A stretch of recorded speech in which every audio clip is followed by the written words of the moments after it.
예,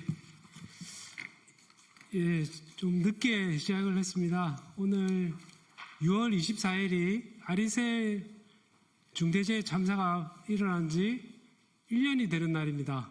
오늘 아리셀 일주기를 맞아서 아리셀 일주기의 교훈인 산업재해를 실질적으로 예방하기 위해서 위험성 평가 실질화 산업안전보건법 개정 발의 기자회견을 시작하도록 하겠습니다. 오늘 기자회견에 앞서서 오늘 아리셀 일주기 23분의 노동자들이 집으로 돌아오지 못했습니다. 우리 그분들을 생각하며 추모의 묵념을 좀 하고 시작하도록 하겠습니다. 일동 묵념.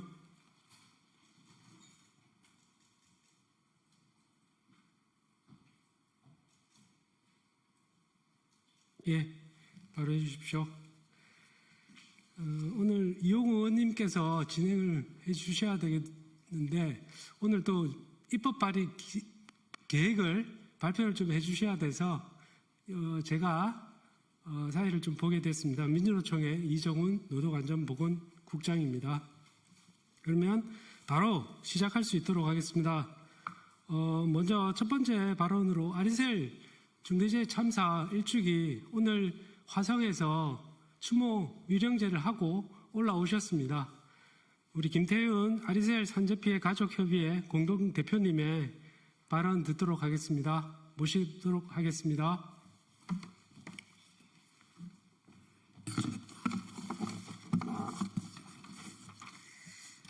네, 안녕하십니까. 저희 유가족들은 2024년 6월 24일에 그 일상이 멈춰져 있습니다. 오늘 1주년이 됐고요. 오늘 이용우 의원님 통해서 이 위험성 평가와 관련된 개정 발의가 하신다고 하셔서 오늘 이 자리에서 위험성 평가와 관련된 부분들을 개정 발의하시는 거에 대해서 감사의 마음과 더불어서 위험성 평가에 이런 내용들이 꼭 담겼으면 좋겠다라는 의견들을 말씀드리고자 합니다. 아리셀 중대재해 참사는 제가 어느 소속의 노동자이고 그리고 누가 진짜 사장인지 그리고 어떠한 유해 물질을 다루는지 모른 채 안전교육이나 소방교육을 받지 못했습니다. 그리고 군대의 납품 배터리, 납품 기일을 맞추기 위해서 미숙련된 노동자들이 대거 투입하여서 일하다가 벌어진 기업 살인이고 저희는 사회적 참사라고 말씀드립니다. 아리셀은 2년 연속 고위험 사업장으로 선정되었습니다. 그만큼 위험하고 유해한 물질을 다루고 있다는 반증일 것입니다. 그런데 사고 예방 대책이나 관리 감독을 해야 될 노동부는 무엇을 했습니까? 아리셀이 자체적으로 평가하게 하여서 제출한 위험성 평가로 또는 해당 연도만 바꿔서 제출한 평가서로 3년 연속 우수 사업장으로 선정됐습니다. 그래서 산재보험료가 감면되었습니다. 고위험 유해물질 사업장임을 알면서도 4차례의 폭발 사고가 있었고 특히 6월 24일 이틀 전인 22일 날 폭발 사고가 있었습니다. 그때 노동부가 특별 근로 감독을 했더라면 이번 참사 막을 수 있었습니다. 그런데 그 당시 노동부 장관은 이렇게 말했습니다. 인력이 부족해서 사람이 죽지 않아서 특별 근로 감독을 나가지 못했다라는 무책임하고 무도한 답변만을 들었습니다. 그리고 참사 이후에 내놓은 대책은 더욱더 가관이었습니다. 비상구 디자인하는데 1억 원 지원한다라고 합니다. 아리셀 참사가 비상구 디자인이 안 돼서 참사가 벌어진 것이 아닙니다. 출입구에 3만 5천 개의 배터리가 적재되어 있었고 비상구가 어딘지도 몰랐습니다. 하물며 있는 비상구마저도 일부 몇몇 임직원의 아이디카드나 지문인식으로만 들어갈 수 있었습니다. 이런 비상구를 디자인한다는 일차원적이고 형식적인 지원들이 또다시 반복되는 죽음을 막을 수 있는 실효성 있는 대책인지 참담하기 그지없습니다.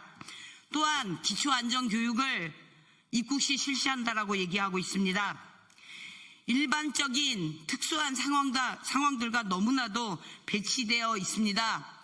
안전교육은 내가 일하는 곳의 작업장의 상황에 맞게 내실 있게 진행되어야 됩니다. 무엇이 위험한지 사고 발생되었을 경우 어떻게 대응하고 조치해야 되는지 명확하고 구체적으로 교육이 필요한 겁니다.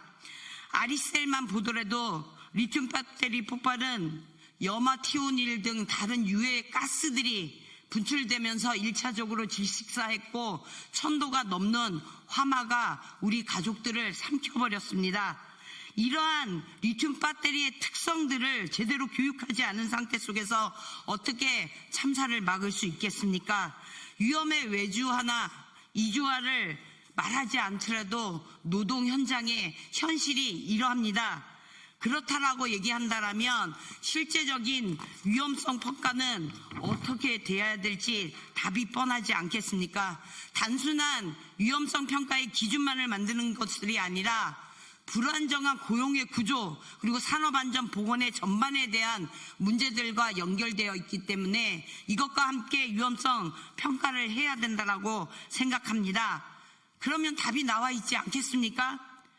위험성 평가는 사업장 규모에 차등을 두어서는 안 됩니다. 전면적으로 시행해야 됩니다. 왜냐하면 더욱더 열악하고 그리고 더욱 위험한 사업장일수록 이러한 참사들이 많이 벌어질 수 있는 필연적인 과정을 가지고 있기 때문입니다. 그리고 내가 어느 소속인지 명확해야 됩니다. 김문수 전 장관 이 참사 이후에 불법 파견 관련돼서 컨설팅이라고 얘기를 했습니다. 조사 결과에서 파견과 법 위반 사항이 수두룩했음에도 불구하고 파견 업종을 확대한다라고 얘기했습니다. 저희 그 얘기 듣고 저희 유가족들 분통을 터뜨렸습니다. 파견을 없애야죠. 철폐해야지 어떻게 파견을 허용하면서 위험성 평가나 참사를 반복되는 죽음을 막을 수 있다라고 얘기하는지 너무나도 비참했습니다. 그리고 또 하나 노동자들이 실제적으로 현장에서 참여를 해야 됩니다. 그래서 위험성에 대한 평가들을 해야 됩니다. 그렇지 못할 경우에 법에도 정해져 있지 않습니까? 명예 산업안전 감독관 제도 업무와 관련돼서 강화하고 실제적으로 작은 사업장에서는 공동안전관리자의 책임과 책무를 강화해야 됩니다. 그러면 위험성 평가 제대로 될 수 있습니다. 그리고 직접 노동부가 감독하고 보고하는 체계를 가져야 되고 엄중하게 처벌해야지만 반복되는 죽음을 막을 수 있고 제대로 된 위험성 평가를 할 수 있다고 생각합니다. 저는 이것이 국가의 책무라고 생각합니다. 오늘 대표 발의를 통해서 위험성 평가와 관련된 내용들이 실제적인 현장에서 제대로 적용돼서 다시는 일하러 나갔다가 죽지 않는 일터 만들어 주셨으면 합니다. 감사합니다.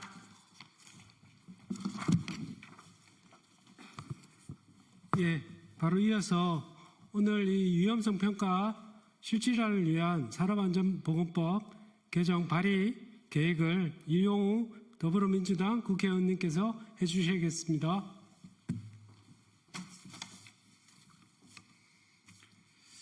예, 더불어민주당 환경노동위원회에서 활동하고 있는 인천 서구 국회의원 이용우입니다. 아리셀 참사가 발생한 지 오늘로 1년을 맞았습니다. 23분의 희생된 노동자 중 18분이 이주 노동자였습니다. 아리셀은 이 노동자들을 불법 파견으로 사용했고 파견업체와 노동자들과 일용직 근로계약을 체결했습니다. 변변한 안전교육은 없었으며 심지어 비상구조차 제대로 안내받지 못했습니다. 2024년 국내 임금 노동자 규모는 2200만 명, 이주 노동자는 140만 명 정도로 6%를 차지합니다. 반면 2024년 사고성 재해로 사망한 노동자의 12%가 이주 노동자입니다. 아리셀은 바로 소규모 제조업, 불법 파견, 이주 노동이라는 우리 시대 가장 취약한 현장이 어디인가를 고발한 비극이었습니다. 지난 정부는 중대재해를 막기 위해 위험성 평가 중심의 자기규율 예방 체계를 강조했습니다. 하지만 윤석열 정부가 하려던 것은 자유라는 이름에 실상 방치에 불과하다는 것이 바로 아리셀 참사를 통해 드러났습니다. 아리셀은 2023년 실제로는 위험성 평가를 하지도 않고 2022년과 똑같은 위험성 평가서를 제출했습니다. 위험성 평가 인정 사업장이라는 이유로 산재 보험료를 할인받기도 했습니다. 위험성 평가가 산안법상 의무임에도 실시하지 않았을 경우 아무런 처벌도 받지 않고 거짓 부정한 방식으로 평가를 실시했을 경우에도 제재를 하지 않기 때문에 이런 일들이 반복되고 있습니다. 이재명 대통령 공약으로 분명히 약속했습니다. 위험성 평가 미실시한 사업주를 처벌하고 위험성 평가를 본래 그 목적대로 작업장 위험을 가장 잘 아는 노동자가 참여할 수 있도록 보장하겠습니다. 이 공약을 이행하기 위해 저는 산업안전보건법 개정안을 발의하겠습니다. 대통령 공약을 이행하여 아리셀 참사와 같은 비극이 또다시 벌어지지 않는 안전한 사회, 노동자의 생명이 지켜지는 진짜 대한민국을 만들겠습니다. 지금 국정기획위원회가 활발한 활동을 진행하고 있습니다. 국정기획위원회 위원으로서 이러한 내용들을 담아서 국정과제가 선정될 수 있도록 최선의 노력을 함께 하겠습니다. 고맙습니다.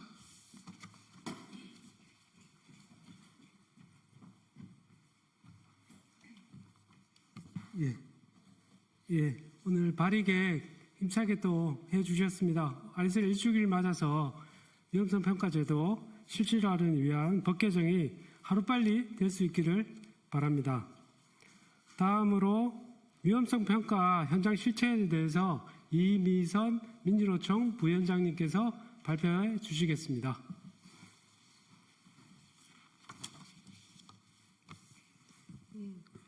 현행 법에서는 위험성 평가에 대한 아무런 처벌 조항도 없고 노동부 보고 의무도 없어서 정부 감독은커녕 현황 파악조차 하지 않고 있는 매우 심각한 상황이었습니다.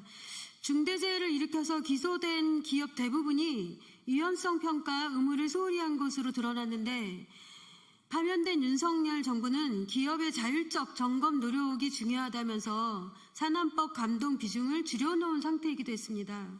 이미 산업 현장에서는 위험성 평가가 기업 스스로 안전보건 관리비 책임을 지는 예방 체계가 아니라 컨트롤 C, 컨트롤 V로 복사하여 붙여넣기만 하면 이것만 잘하면 되는 형식적인 서류 정리로 인식되어 있기도 합니다.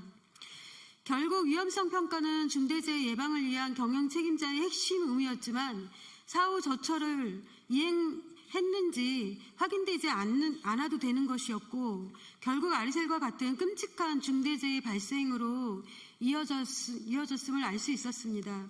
민주노총은 지난해 8월 27일부터 10월 16일까지 제조, 건설, 화학, 보건의료, 운송, 서비스, 사무, 공공행정, 학교 등의 462개의 소속 사업장에 위험성 평가 실태 조사를 했었습니다. 그 결과 산업법 위험성 평가 지침을 제대로 지키지 않는 위법 사업장이 상당한 것으로 조사됐는데 상대적으로 사업적 규모가 크고 노동자합이 있는 사업장을 대상으로 조사했음에도 불구하고 이 같은 결과가 나타난 것이라서 현장의 위험성 평가 실시 현황이 매우 심각한 수준임을 알 수 있었습니다. 민주노총은 아리셀 참사 1주기 맞이어서 다시 투쟁을 결의합니다. 중대재해 처벌 강화만이 노동자 산재 사망을 줄이는 길이며 중대재해 예방의 핵심인 위험성 평가 실질화를 위한 법 개정으로 모든 노동자의 생명과 안전을 지키기 위해서 앞장서 싸우겠습니다. 이상입니다.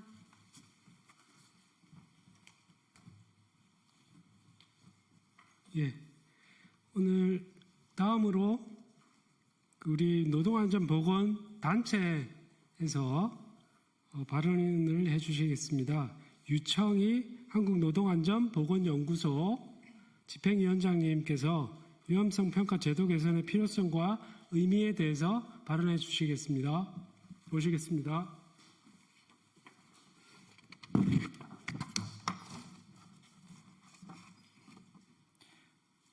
네, 한국노동안전보건연구소 집행위원장 유청입니다.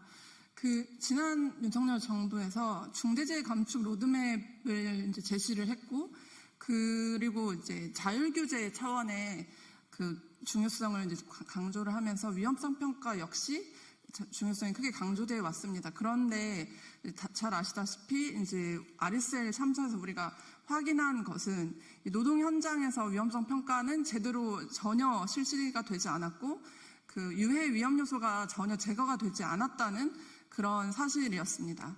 지금도 여러 현장에서 중대재해가 발생해서 매일매일 노동자들이 사망하고 있습니다. 그 우수하게 위험성 평가를 실시했다는 인증을 받은 RSL 현장에서는 취급 물질을 안전하게 보관하게 하는 것도, 또 노동자들에게 취급 물질에 대해서 안전보건 교육을 실시하는 일도 전혀 하지 않았습니다. 그런데도 우수하게 진행했다는 인증을 받았죠. 너무나 형식적인 평가밖에 없었던 것입니다. 산업안전보건법에서 매년 사업주에게 실시 의무를 부여했지만 각 노동 현장에 각각 맞는 평가가 이루어지지 못하고 실질적인 현장 변화로 이어지지도 못했습니다. 사업주가 형식적으로 진행하더라도 또 노동자 참여가 제대로 이루어지지 않더라도 사업주를 처벌할 수 없다는 것이 현 실정입니다. 현장의 위험을 가장 잘 아는 것은 바로 노동자들입니다. 위험 기준을 정하고 위험을 추정해서 평가하고 제거하는 것까지 모든 과정에 노동자들이 참여해야 합니다. 특히나 현재 법제도에서 전혀 규정하지 못하는 이 하도급 업체 소속 노동자들의 유해 위험 요인에 대해서, 그리고 특수고용 형태 근로자의 유해 위험 요인 역시 제대로 평가해야 하고, 이들이 참여하는 평가 과정이 있어야 합니다. 그리고 사업장의 위험성 평가 진행 과정을 뒷받침하기 위한 방안 역시 모색이 되어야 할 텐데요. 위험성 평가를 사업장에 맡겨두기만 하는 것이 아니라 정부에서 나서서 감독을 제대로 하고 전 사회적으로도 위험성 평가 실행 역량을 강화하는 것에 대한 접근 역시 필요하다고 생각합니다. 사업주가 취지를 이해하고 안전보건 관리 체제를 작동시켜서 구현할 수 있도록 필수 교육 이수 같은 의무를 부과하는 것 등 여러 방안을 고심하고 고안해내야 한다고 생각합니다. 사고가 발생하면 그 원인이 무엇인지를 파악하기 위해서 개인적인 문제부터 구조적 문제까지 아우르는 이 원인의 원인을 파악하는 그러한 사회적 노력을 다해야 한다고 생각합니다. 이것을 사후가 아니라 사전에 하는 것이 바로 위험성 평가입니다. 그 실제 현장을 바꿔나갈 수 있게 하는 위험성 평가를 통해서 노사가 정말 현장을 안전하게 바꾸는 것을 실천해 나가는 그런 과정을 같이 이제 겪어 나갈 수 있게 해야 한다고 생각합니다. 이 법 개정을 통해서 만들어 나갈 수 있기를 바랍니다. 감사합니다.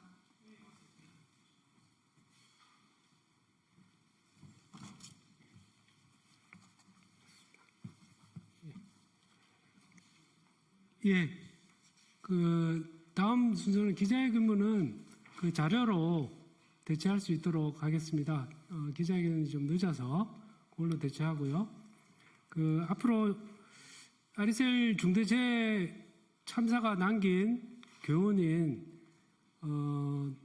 노동자가 실질적으로 참여가 보장되는 모든 노동자의 안전한 권리를 보장할 수 있는 산재를 예방할 수 있는 위험성 평가가 될 수 있도록 우리 법 개정이 신속하게 이루어지고 산업 현장의 안전을 책임지고 안전한 권리를 보장받을 수 있는 그런 현장을 위해서 다 함께 노력했으면 좋겠습니다.